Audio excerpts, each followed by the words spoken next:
you that don't know what we're talking about with Session Zeros, in regards to tabletop RPGs like Dungeons and Dragons, your Session Zero is the big meet up between the Dungeon Master or the Games Master and all of the players, where you cover 3 main arcs before the game ever begins.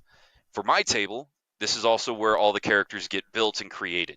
We call it a Burn Night off the Burning Empires RPG, and it covers 3 main groups. Your first one is going to be the mechanics of the game. Your second is the expected table etiquette.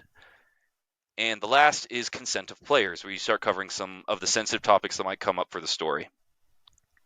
I have to comment on this. I had no idea that's why we called it Burn Night. I was going to guess it's just because you burned the night. I've been gaming with you guys for 20 years, and I had no idea. I don't think that was Hey, is there I've never lore played- in your game? Yeah, I was just saying, Travis and lore.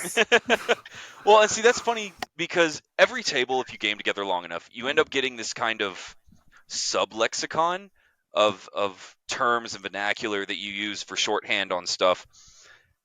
And everybody's is a little bit different, especially when you've been with the table for a really long time. And Travis is wrong. We've been gaming together for 20 years. It'll actually be 20 years this July, if my math is right.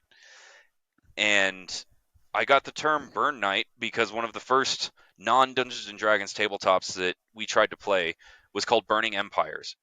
And they had what they called the Burn Session. And that's where the players, not the GM, but the players actually created the world and the story that they would be playing. It was really interesting, unique concept, very bizarre and complicated game, but an interesting concept. And the term just kind of stuck. So Burn Nights, it's when you build your characters and we talk about the rules and yada, yada, yada.